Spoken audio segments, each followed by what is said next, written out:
Values. In this video, we'll review the concept of values and how the values cultural groups hold can be used to understand human behavior. The information in this video provides a general overview of values. Please consult assigned readings for more in-depth information. As the course progresses, many of the ideas discussed in this video will be covered in more detail. What are values? Values are shared ideas on what is good versus bad, ethical versus unethical, just versus unjust, reasonable versus unreasonable, and the like. Values are what people use to judge the rightness or wrongness of what goes on in the world around them. In order to function and survive, societies create a collection of shared rules and norms based largely on their shared cultural values. Adults pass down what they know about proper communication behavior to their children, and, as this passing down of knowledge continues through the generations, cultural values can persist within cultures for hundreds of years or longer. Most cultural values are learned before the age of 10, and once learned, it is difficult to unlearn them. The values we learn in childhood can influence the way we move through the world for the rest of our lives, and, since they are mostly invisible to us, we aren't even aware they influence our views. People tend to be drawn to others who behave similarly to them and who value and like the same types of things that they do.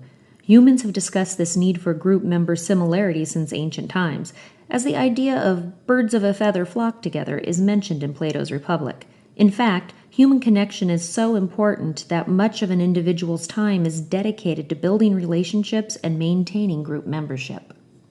Group membership can be separated into two general categories: those who are in your group and those who are out of your group. Those in your group are perceived as sharing similar ideas, likes, interests, beliefs, and values. The similarities among in-group members draw them together. It is not uncommon for people in the same in-group to feel related, even if they are not from the same family. Those that are not considered part of your group, out-group members, are perceived as not sharing the same principal ideas, likes, interests, beliefs, or values. Dissimilarity can be perceived as so significant and the ideas in contention so fundamental that people of outgroups are considered complete outsiders.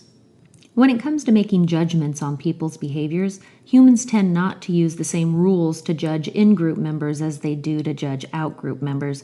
Only members of the in-group deserve full consideration, care, support, benefits, and the like. Those outside of the group are not entitled to these things and are treated differently. Understanding how obligations and beliefs differ for in-group and out-group members can help explain why contradictions seem to exist in belief structures. For instance, a government may claim that all people in their country deserve free health care, as it should be a fundamental right, but then only make it available to its citizens. Immigrants without citizenship should not receive the same benefit. A person may believe it's important to be polite when interacting with others, but is only polite to people who speak her or his language and is rude or cold to people who speak a foreign language.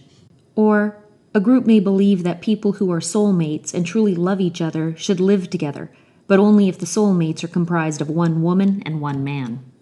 As humans, we belong to many groups, and some group ties are stronger than others. We can identify with national groups, ethnic groups, intellectual groups, religious groups, regional groups, and even neighborhood and family groups. And when making decisions, each of our in-groups' values are considered, and only those for which we feel most connected to are given all the benefits, rights, and considerations available.